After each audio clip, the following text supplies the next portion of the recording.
And it was scary because I didn't understand what happened. But what I do know is that chapter 5 information is loaded with new material. Stuff y'all have never seen before. So, is there a really good chance when you took that test that you didn't really take that chapter as serious as you should? Probably, okay? But I really feel like if I gave you chapter 5's test again today, you all would probably do a lot better than what you did then, okay? So let's look at what chapter 5 had. It had prime and composite numbers. Come on, I'm recording this. I don't want to have to call out names of people when I'm recording, but I'm just going to say some of you are not with me. You are in La La Land, and you will learn nothing there. So you need to join us into this world that we're all in right now, okay? Prime and composite numbers. Tell me what's a prime number. Good morning. What's a prime number? Yes, babe. It's a number that can only be multiplied by 1 or it can only be divided by 1. Perfect. Now, when we did this chapter weeks ago, there were a big part of you all who weren't really sure what a prime number was, and maybe you took it for granted. Maybe you thought this is going to be easier than what it is, and so you didn't give it as much effort as you needed to. But yes, a prime number is simply a number that can be multiplied by itself in 1. Give me an example of a prime number. 5. 5, that's a prime number, good. The opposite of that would be a composite number. So, Brayden, what would a composite number be? Something that can be multiplied by multiple digits. Give me an example of a composite number. 6. Perfect, so what would 6's factors be? 1, 2, 3, and 6. Perfect, 1, 2, 3, and 6, okay. Is this all coming back to memory? Yeah. All right, so then we got into things called common factors. You remember what those things were? So let's kind of take an example of what if it asks you, or let's say that I ask you to list common factors of numbers. So hang on, let me get a blank page, you guys. Okay, so in your kind of notes that you're building right now, let's say that I give you 2 numbers. For example, we'll just go with 4 and 12. If those are your 2 numbers, the first thing you have to do, I want you to figure out what the common factors are, but to do that, you have to kind of know what each number's factors are. Brady, could you help me walk through this? So you would first look at the numbers, and you would figure out what numbers would equal that. It would be 1 times 4, 2 times 2. Beautiful. And then for 12, you would do the same thing. It would be 1 times 12, 2 times 6, and 3 times 4. Excellent. And then your common factors would be 2 and 1. That's it? There you go. 2, 1, and 4. Those are your common factors. How do we feel on that? Yay? Okay. Common factors are important because when do we use common factors? Come on, think deep on this one. When do we use common factors? Adding and subtracting fractions. And I use them primarily when I Find the least common denominator. not so much there, buddy, but I like where your brain's thinking, yeah? When you have to simplify. Yes, that's it, when you have to simplify. Common factors have to be used when you Do you simplify, know okay? how happy your 6th grade math teacher is going to be that you guys already understand this? I know it, they're killing it. You are a rock star. She's going to be so excited. I'm not going to tell her yet until we get closer, but this is great. Woo, pat yourself on the back. Candy for you. Nice work, people. Okay. All right. So let's look at then what comes next. Estimating fractions. Do you remember estimating fractions? So now that's currently kind of what we're doing, right? So if you have to estimate a fraction and you have to give it to as closest to a 0, a half, or 1, you all know how to do that, right? Yeah. We don't even have to practice that. What's LCM? LCM is least common multiple. So that means I would have to list the multiples if I'm trying to find the LCM. Yes? Okay. What is LCD? Yes. Least common denominator. And when would I use that? You would use that whenever you are. It has something to do with fractions. Yes, it does. Yes, it does. It's whenever you subtract fractions and add them. And I use least common denominator to find my The new. new denominator. There you go. Nice work. All right. What about factor trees? Y'all good with that? Yeah. Do you know how to turn your answers in a factor tree using exponents? You know how to do that? Yeah. Let's not waste time on it then. Okay. What about an improper fraction? Henry, what's improper? Ooh, you look down. You want to do it? What's an improper fraction? Improper fraction where the big number is on top of the smaller number. Awesome, very good. So when I simplify an improper fraction, what will it turn into always? We simplify it as proper. Yeah, it's an improper fraction. I have to simplify it. What will it always turn into? More than half. No, good try. A mixed number. A mixed number, very good. It'll always turn into a mixed number. The opposite of an improper is a proper fraction. So, come on, people that I haven't heard from yet. Cassidy, what's a proper fraction?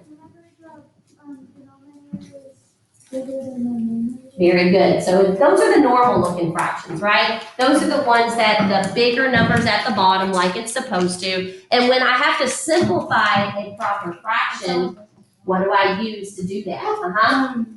The least common the greatest common factor. I use the factors. Good work. God, you guys are smart. All right. So what about down here? We've reached kind of down here to the bottom. What about comparing and ordering fractions? Do you remember how to compare fractions? Yes. All right, let's try one of those really quick. So let's say you were going to, I'm just going to every now and then make you show me that you can do it. So what if we had 3/9 is greater, less, or equal to 1/8? What would we have to do? I already called on you. Carson. Huh? Cross multiply, very good. 3 times 8, Carson, is? And then opposite, 9 times 1 is?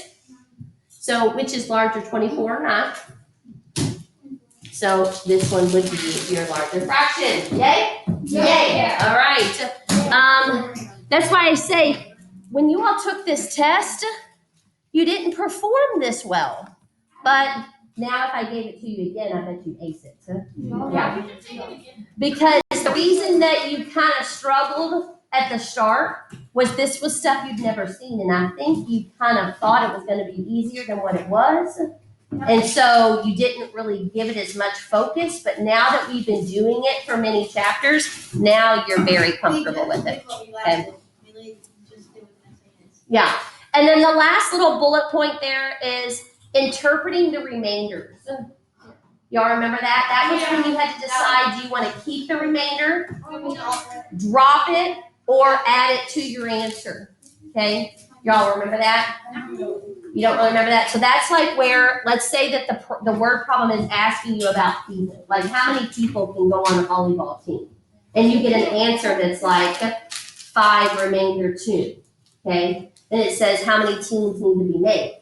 Well, can you make 5 remainder 2 teams? No. So what are we going to do with that 2? Are we going to just get rid of it? If we get rid of it, then that means some people aren't going to make a team. Or are we going to then add it and say, well, we need to make 6 teams? Or you can add 1 to each team. Right. So that's where you're making sense of the remainder. You're trying to figure out what to do with this remainder. Okay? And that means you got to just kind of know what the story's about. But that's chapter 5. So, y'all feel like that chapter you're going to just sail through? I think so. Okay. All right. Chapter 6. All right. This was adding fractions. We literally just kind of finished this, right? Yeah. So, adding fractions, adding mixed numbers, estimating fractions, and like adding whole numbers together. Easy. Do we need to review that? No. I think you all know that too. Subtracting fractions, that's chapter 7. That's where we Easy. currently are. Don't really that. The only thing that we haven't covered yet, because remember we hit the pause button, is this last bullet point, okay? So I want to give you a fair shot at getting a question that maybe is like that one right. So that means I'm going to give you one example of what it would look like. I'm going to teach this to you in a super duper like high speed way. So there's going to be some of you in here that are going to look at me like, huh, when I do this. But I don't want to just keep that as something that you don't get a chance to kind of practice. So let's kind of look at what it looks like when you have to borrow with subtracting mixed numbers. Well, it sounds simple because right now, it really is simple. But it's not as simple as kind of all the other stuff that you've been doing up till now. It's just a little bit of an extra step that you have to take. I gotta get an example for you. Sometimes these examples are hard to come up with on my own. Okay, so let's try, I think this one will work. Okay. All right, so you gotta really kind of have your attention locked into me, okay? So you have 10 and 9/14s. And you have to subtract that by 4 and 2/7. Okay, so obviously you do everything the same. You have to find that common denominator. So my common denominator would be a 14, okay? What's my numerator here gonna be? 9. What's my numerator over here gonna be? It didn't work. It didn't work. Hold on, I'm trying to come up with a situation where you have to borrow. Yeah. Wait, change your 2 to a 5. Wait, okay, scratch that. Let me try another. Wait, did you hear? You said change the 2 to a 5. Then it will equal 9 minus Hang on, just hang on.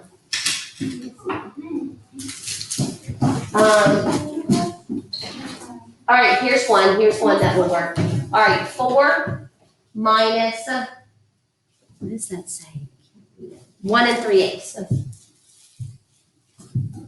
Okay, so we learned a little bit ago that if the whole number doesn't have a fraction, you can add a fraction to it. Remember, Olivia, what fraction can we add? Before you can add 0 over 8. Right, so we're gonna make this be a fraction that has 0 or 8 minus 1 3/8. Okay, so now this is a problem. Because I can't do 0 minus 3. This would be like when you were a second grader and you had a problem like 40 minus 38. You can't do 0 minus 8. You would have to regroup, you have to borrow. Okay, so how do you do this?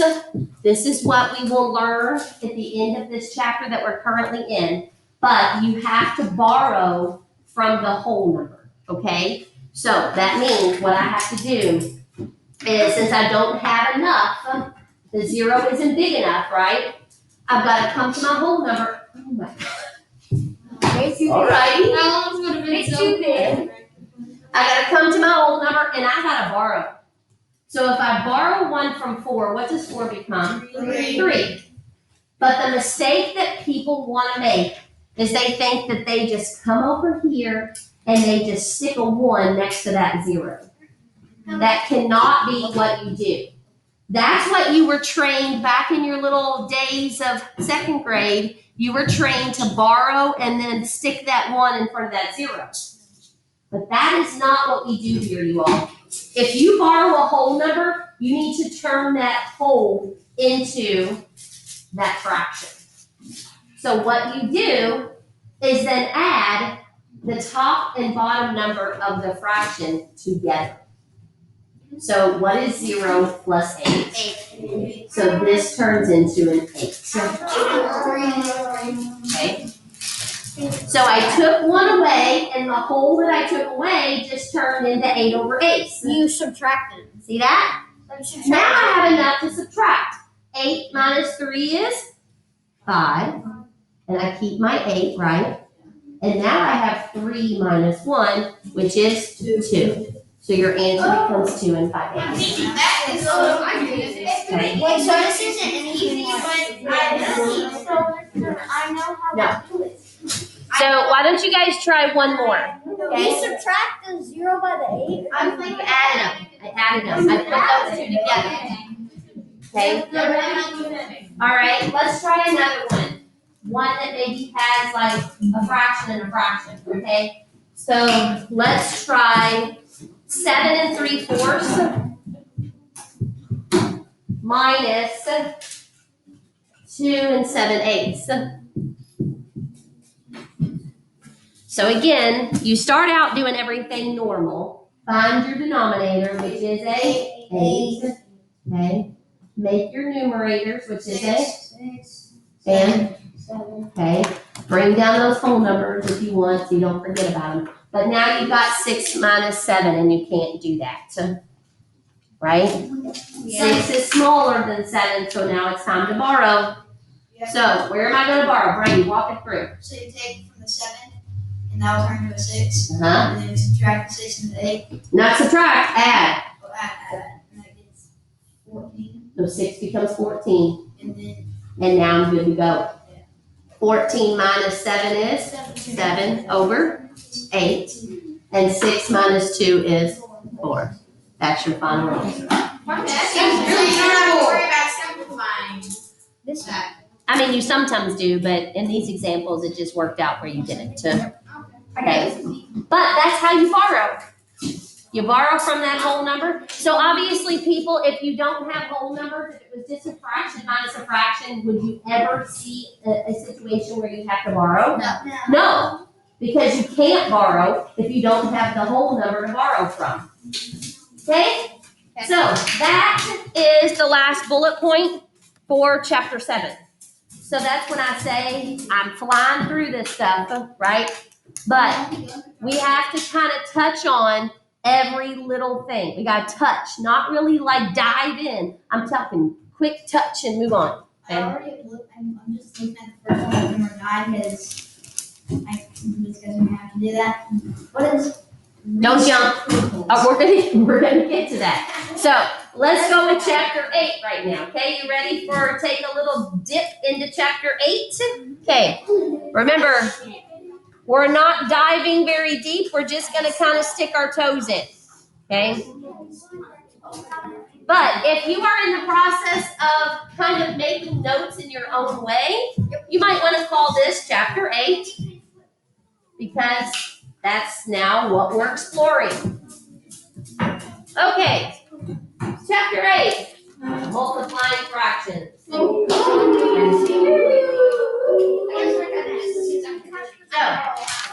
here we go.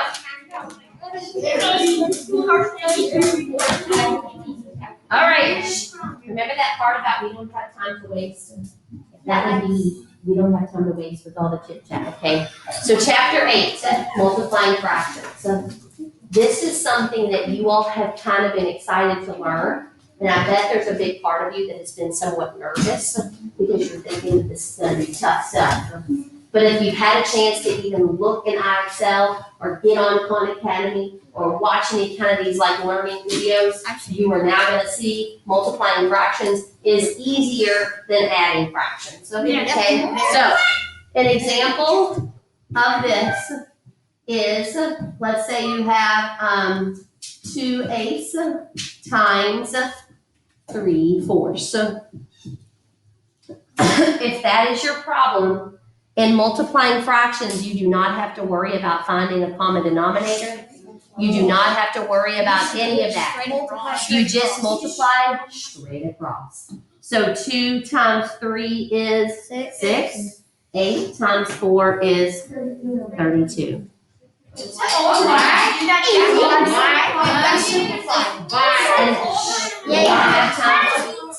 don't have time to waste. Now, as Colin said, you now have to simplify. 6 and 32 are not in simplest form, so you now have to simplify that fraction. What is the factor, since we use greatest common factors for simplifying, what is the factor that is the same, the biggest one, for 6 and 32? Yes? 2. 2? Okay, so if I divide each of these by a 2, I would end up with 3 over what? 16. And there's my final answer. Okay. Now, do you want me to show you one little trick? Because these little fractions right here that I gave you all contain what I call sort of small numbers. 2 small, 8 small, 3 small, 4 small. But sometimes the numbers won't be so small. Okay? So you can simplify before you multiply. Okay? So let's stick with the same thing that we were playing with. I'm not going to change the problem because I want to show you that the answer will still be the same. If you don't like having to simplify big numbers like 6 and 32, then you can look at the problem from the start and simplify first. So what is it that we simplify? We have to simplify diagonally. So I gotta look at 2 and 4. And I gotta pretend like they're making a fraction 2/4. What is the factor that 2 and 4 have in common, Brady? They have a 2. So if I divide each of those by a 2, what does this become? And what does this become? 2. Now let's look the other direction. Do they have anything in common? No, I used to leave it. They don't. They don't share any factors, so I have to keep those the same. And now I can just multiply these numbers. 1 times 3 equals 3. 8 times 2 equals 16. Yeah, Khan Academy. Do you see I got the same answer either way? But in the red way, I simplified before I started. The green way, I simplified at the end. Does it matter which way you do it? No.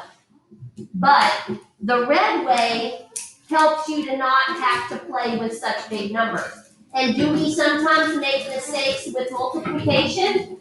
Yes. So, do I suggest, will Ms. Zangari suggest, will Ms. Coley suggest that you simplify before you multiply? Yes. But right now, in your learning stages, you do what you're most comfortable with doing. Yes, Sophia. I love the. Hang on. Go, Sophia. So, how do you like cross multiply those two to get this simplified? I don't really get that. Well, then don't worry about it. Then just do the green method. Simplify at the end. Okay. All right. So let's move on because multiplying fractions is chapter 8. But sometimes instead of just multiplying a fraction by a fraction, you may have to multiply, say, a mixed number by a mixed number. Okay. I think that this is easy. So 2 and 2, 6 times 1 and 1, I'm gonna try and 4. go swim Okay. just for a chance. So if this is a problem you're facing, you have to turn that mixed number into a fraction before you can do anything. I don't want you all to think. See, when you learned how to subtract and multiply these fractions, subtract and add these fractions, you did the fractions first and you did the whole numbers after. You can't do that with multiplication. Okay? With multiplication, you got to turn each mixed number into a fraction first. So here's how you do it. Okay? Pay attention. This is that backwards C thing. This is where you multiply the bottom number and the whole number. And then you take that answer and you add it to your numerator. Okay? So you're kind of making a little C around your problem. Okay? So if we do that, what is 6 times 2 plus 2? 14. So this then becomes 14 over 6 because I don't change my denominator. Do you see where my 14 came from? Yep. Let's do the same thing on this side. Multiply here and then add up here. What do I get when I do that? 5 over 6. 4. Good, okay. And now it's back to multiplying a fraction by a fraction. But do you see how now we got some big old numbers? Yes. And we don't want to have to multiply big giant numbers because when you do, first off, there's a chance you can make a mess up when you multiply big numbers.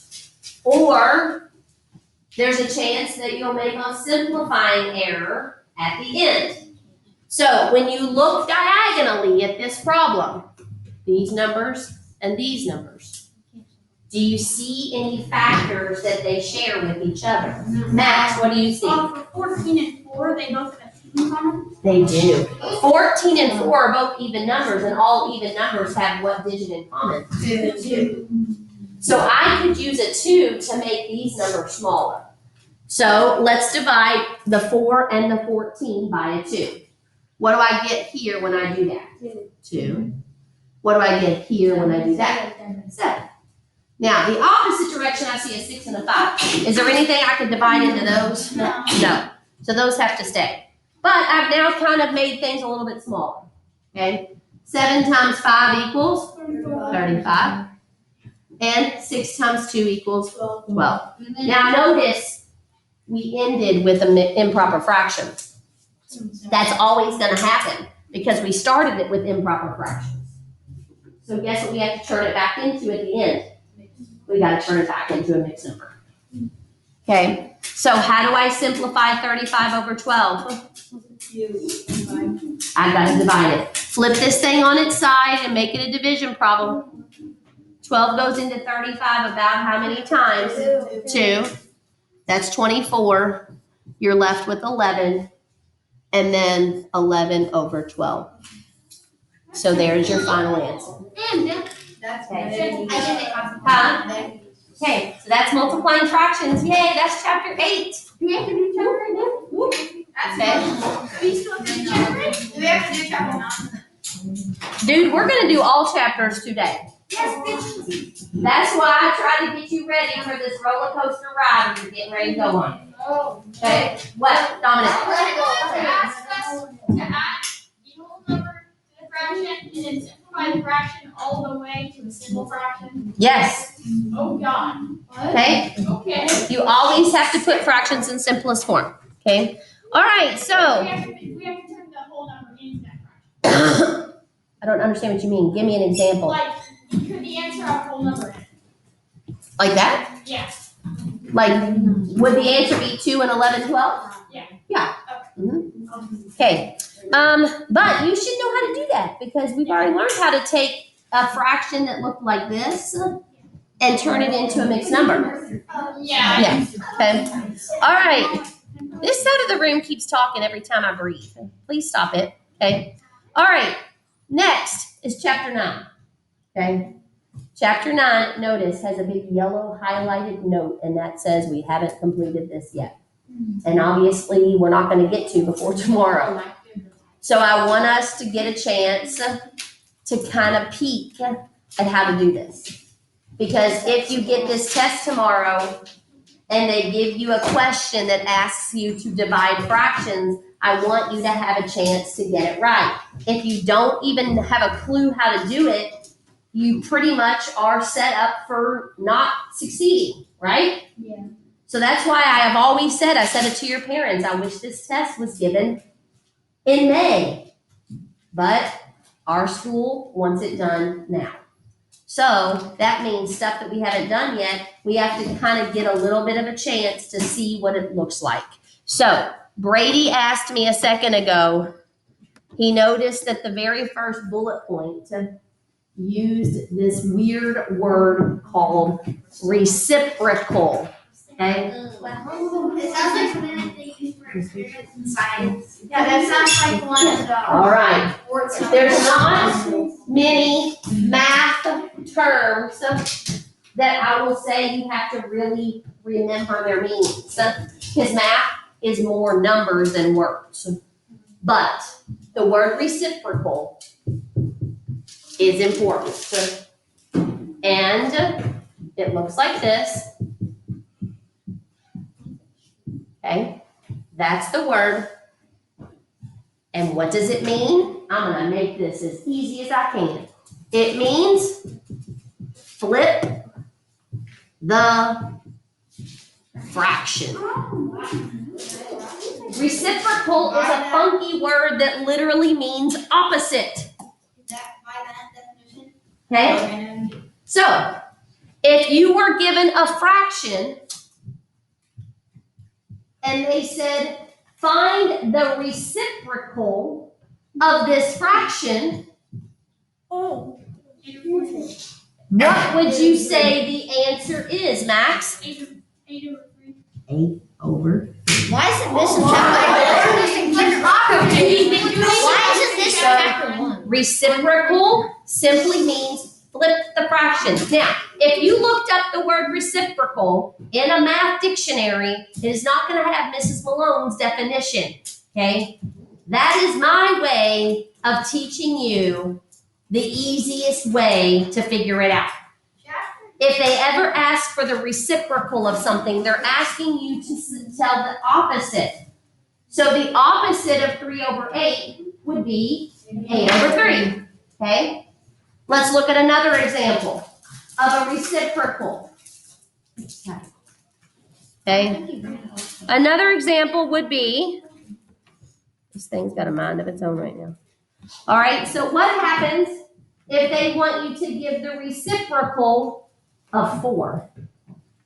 Wait, I know. Well, it's. Well, that means I better figure out how to make 4 a fraction.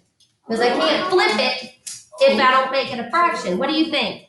Don't you, I can't change its value. I know, but you put 0 and then. Now hang on. If I put a 0 there, have I changed its value? Put 0 and then a number under the 0. Put a fraction next to the 4. Okay, well, but then I made a mixed number. So he thought he was thinking to go like this, but now I just turned it into a mixed number. I don't want to do that. All I simply want to do is turn my 4 into a fraction. James, you got a thought? 4/1. Yay! Prodigy taught me this. I'm just gonna stick it over a 1. Because 4/1, if I divide that, what do I still get? 4. I didn't change its value, did I? No. It's still a 4. But I've made it a fraction. So now, can you give me the reciprocal of 4? 1/4. Easy. Okay? Now here's what I'm seeing in the crowd, I'm just gonna be honest. I've got about, 24 kids here today. And out of my 24, I have what appears to be about 17 paying attention. But then I have some that have given up. Because it's feeling hard, it's looking hard, and so you just decided, because it's hard, I don't want to do it. That's not a good life trait, Olivia's not. You don't run away when things get hard in life. You'll never achieve any goal if you do. If something's hard, you gotta change your focus and you gotta work hard. You don't just shut down and say, forget it, I'm not doing it. So, is this class gonna be long today? I told you it is. Did I tell you I'm gonna take 2 class periods to do this? Yes, I am. Tomorrow is this test. I have no more time after today to give you stuff you need. So, we're moving fast, and I need all of you, not just 17 of you, all of you to lock in on everything that we do, okay? And if you choose to do so, you will be the ones getting the high scores. If you don't, then I can't help you, okay? That is reciprocal. So a minute ago, Brady, you were like, what is that? Now, do you kind of get it? Just opposite, okay? So why don't I give you an example of how to divide fractions? You want to see it? Sure. Okay. I watched a video on this. So, I didn't know how. dividing fractions. If you can remember 3 words, you can forever divide fractions. And those words are Keep, change, flip. keep, change, flip. There's your 3 words. Keep, change, flip. So notice how there are 3 important words, and in a problem, there's 3 important parts. So let's say that you are given, here's an example. I'm gonna move it over here so it can go underneath my words. So let's say that I give you a fraction like 4/5 divided by, let's say, 1/2. 3 words, 3 parts of the problem. So the first word says to keep, and that word goes with the first part of the problem, which is the first fraction.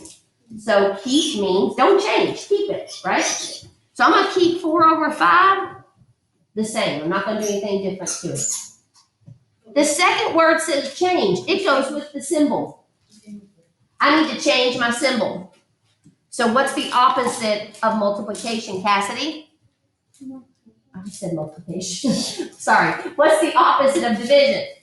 Very good. So I'm going to change this to multiplication. The last word, flip, goes with the last fraction. Reciprocal. What am I going to do to this last fraction? Change it to 2 over 1. Now you have a multiplied fraction times a fraction. And you already know how to do that. Just multiply straight across. So, what do you get?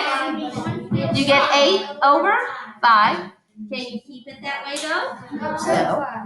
You have to simplify. So it becomes what, y'all? 1 3/5. Yeah, 1 3/5. Okay.